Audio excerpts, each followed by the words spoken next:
राजस्थान के रेगिस्तानी इलाके में स्थित हत्यारी रानी का महल अपने खौफनाक कहानियों के लिए मशहूर था। लोग कहते थे कि रात में उस महल के अंदर से किसी स्त्री के रोने और हंसने की आवाजें आती थी। कोई भी उस महल के पास जाने की हिम्मत नहीं करता था। एक दिन अजय नाम का एक खोजकर्ता गांव में आया। वह इन रहस्यमय कहानियों की सच्चाई जानने के लिए उत्सुक था। गांव के बुजुर्गों ने उसे महल से दूर रहने की चेतावनी दी, लेकिन उसकी जिज्ञासा उसे वहां खींच ले गई। रात होते ही अजय ने अपने उपकरण उठाए और महल की ओर चल पड़ा। महल के पास पहुंचते ही उसे किसी की परछाई दिखाई दी। परछाई जैसे ही करीब आई, अजय को महसूस हुआ कि यह कोई साधारण इंसान नहीं है। अजय ने जैसे ही महल के दरवाजे को खोला, अंदर का वातावरण ठंडा और डरावना था। दीवारों पर रानी की पेंटिंग्स टंगी थी, लेकिन उनकी आंखें अजय को हर तरफ से घूरती हुई महसूस हो रही थी। एक पुराने कमरे में उसे एक किताब मिली। किताब पर खून के धब्बे थे और उस पर लिखा था, जो भी इसे पढ़ेगा वह मेरी कहानी जानेगा, पर मेरी सच्चाई जानकर वह जीवित नहीं बचेगा। अजय ने किताब खोलकर पढ़ना शुरू किया। पहले पन्ने पर लिखा था कि रानी का असली नाम रत्नावती था और वह अपने समय की सबसे सुंदर लेकिन क्रूर रानी थी। रत्नावती को अपनी खूबसूरती पर गर्व था, लेकिन उसका जीवन एक श्राप से बंधा था। उसके बचपन में एक संत ने भविष्यवाणी की थी कि उसकी खूबसूरती के कारण उसके राज्य का विनाश होगा। रानी ने इसे मजाक समझा और संत को मौत की सजा दे दी। लेकिन संत मरने से पहले रानी को श्राप दे गया, तेरी खूबसूरती ही तेरा विनाश बनेगी और तू मौत के बाद भी चैन नहीं पाएगी। इस श्राप के बाद रानी ने सभी पुरुषों से नफरत करना शुरू कर दिया और उन पर जुल्म ढाने लगी। क्या अजय इस श्राप की सच्चाई का पता लगा पाएगा? क्या वह रानी के भूतिया महल से बाहर निकल पाएगा?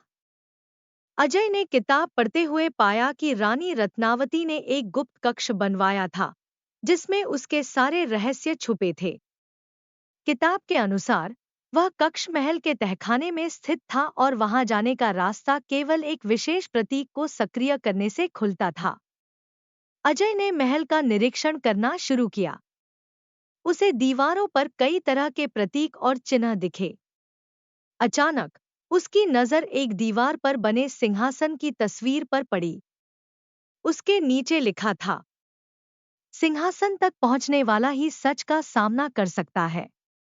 अजय ने दीवार को धकेला और एक गुप्त दरवाजा खुल गया।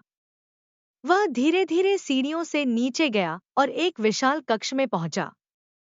वहां उसे सुनहरी गहनों से भरी अलमारियां और कई रहस्यमय मूर्तियां दिखीं। लेकिन तभी उसे किसी के हंसने की आवाज सुनाई दी। अजय ने पलटकर देखा तो सामने रानी की परछाई खड़ी थी। उसकी आंखें जल रही थी और उसकी उपस्थिति से पूरा कमरा ठंडा हो गया। रानी ने कहा, तुमने मेरी शांति भंग की है। अब तुम यहां से जीवित नहीं जा सकते। अजय ने साहस दिखाते हुए पूछा, तुम्हारी आत्मा को क्या चाहिए? क्यों तुम इस महल में भटक रही हो? रानी ने हंसते हुए कहा, मैं यहाँ तब तक रहूंगी जब तक मेरे साथ हुए विश्वासघात का बदला पूरा नहीं होगा। अजय ने पूछा, क्या विश्वासघात? रानी ने जवाब दिया, जिस व्यक्ति से मैंने सबसे ज्यादा प्यार किया, उसने ही मुझे मौत के घाट उतार दिया। लेकिन मेरी आत्मा अब भी उससे बदला चाहती है। किताब के अगले पन्नों ने अजय को रानी की दुखद प्रेम कहानी के बारे में बताया। रानी रत्नावती को अपने मंत्री प्रताप सिंह से प्रेम हो गया था। वह उसे अपनी जिंदगी का सबसे भरोसेमंद व्यक्ति मानती थी। लेकिन प्रताप सिंह ने लालच में आकर दुश्मन राज्य से साजिश रच ली।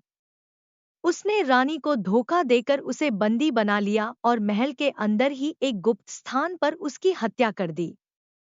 रानी ने मरते समय श्राप दिया कि उसकी आत्मा कभी चैन से नहीं रहेगी।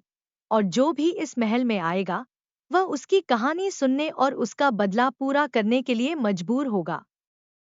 रानी की आत्मा ने अजय को कहा, अगर तुम यहाँ से बाहर निकलना चाहते हो तो तुम्हें मेरा बदला लेना होगा।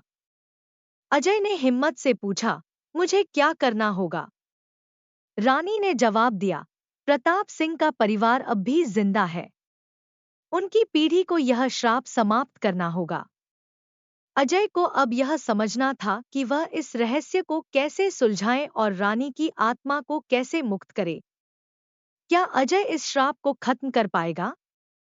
क्या वह प्रताप सिंह के वंशजों को खोजकर रानी का बदला पूरा करेगा? अजय ने महल से बाहर निकलने का रास्ता खोजा, लेकिन हर दरवाजा बंद था। रानी की आत्मा ने कहा, तुम यहाँ से तभी बाहर जा सकते हो जब मेरी इच्छा पूरी होगी। अजय ने सहमति जताई और वादा किया कि वह प्रताप सिंह के वंशजों को खोजेगा। रानी ने उसे एक प्राचीन नक्शा दिया जिसमें दुश्मन राज्य और प्रताप सिंह के परिवार का पता था। नक्शे पर निशान था जो राजस्थान के एक छोटे गांव की ओर इशारा करता था। अजय ने नक्शे को ध्यान से पढ़ा और अगले ही दिन उस गांव की ओर रवाना हो गया। रास्ता लंबा और कठिन था। कई बार उसे ऐसा महसूस हुआ कि कोई उसे देख रहा है, लेकिन उसने साहस बनाए रखा। गांव में पहुंचते ही अजय ने महसूस किया कि यहाँ का वातावरण भी महल जैसा ही रहस्यमय था। लोग उसे देखकर घूर रहे थे, जैसे वे कुछ छुपा रहे हों।